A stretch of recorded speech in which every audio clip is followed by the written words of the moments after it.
Assalamualaikum warahmatullahi wabarakatuh. Perkenalkan, nama saya Zadi Alandani.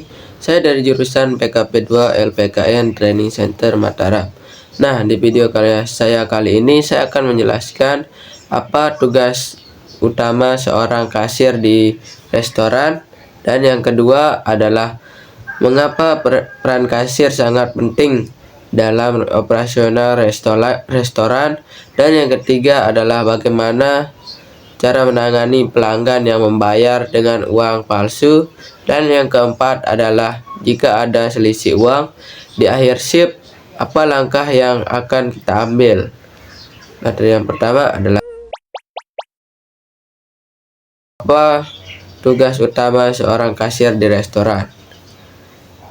Tugas utama seorang kasir di restoran meliputi yang pertama, menerima pesanan pelanggan dan mencatatnya, dan yang kedua adalah melayani proses transaksi pembayaran mulai dari kartu, tunai, digital, dan mencetak bil atau struk, dan yang ketiga adalah mengelola laporan keuangan dan rekonsiliasi kas harian, dan yang keempat adalah memberi pelayanan pelanggan yang baik, termasuk memberikan informasi menu atau promosi, dan yang kelima adalah menjaga keamanan uang dan sistem kasir. Materi yang kedua adalah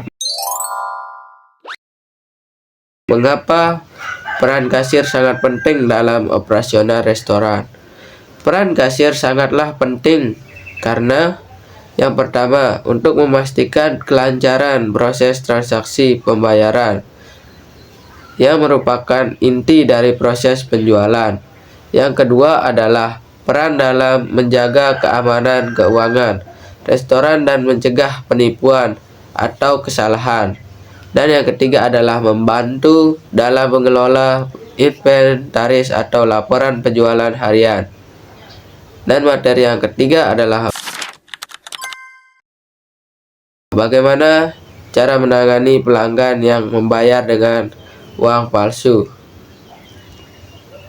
Jika menemukan pelanggan yang membayar dengan uang palsu, langkah yang bisa kita ambil adalah yang pertama, tetap tenang dan tidak menuduh pelanggan secara langsung, dan yang kedua adalah memberitahu pelanggan bahwa uang tersebut dicurigai palsu dengan sopan dan meminta uang pengganti. Dan yang ketiga adalah jika pelanggan menolak atau bersikeras, informasikan kepada atasan atau manajer untuk penanganan lebih lanjut. Dan yang keempat adalah jangan mengembalikan uang palsu tersebut kepada pelanggan, tapi sisihkan sebagai bukti dan laporan kepada pihak yang berwenang jika diperlukan. Dan materi yang keempat adalah jika ada selisih uang di akhir shift, apa langkah yang akan kita ambil. Jika terjadi selisih uang di akhir shift, langkah-langkah yang harus diambil adalah melakukan rekonsiliasi uang kas dan memeriksa kembali semua transaksi yang tercatat. Sekian video singkat dari saya. Kurang lebihnya saya mohon maaf apabila ada kesalahan kata atau pengucapan. Saya mohon maaf. Wabillahi taufiq wal hidayah. Wassalamualaikum warahmatullahi wabarakatuh.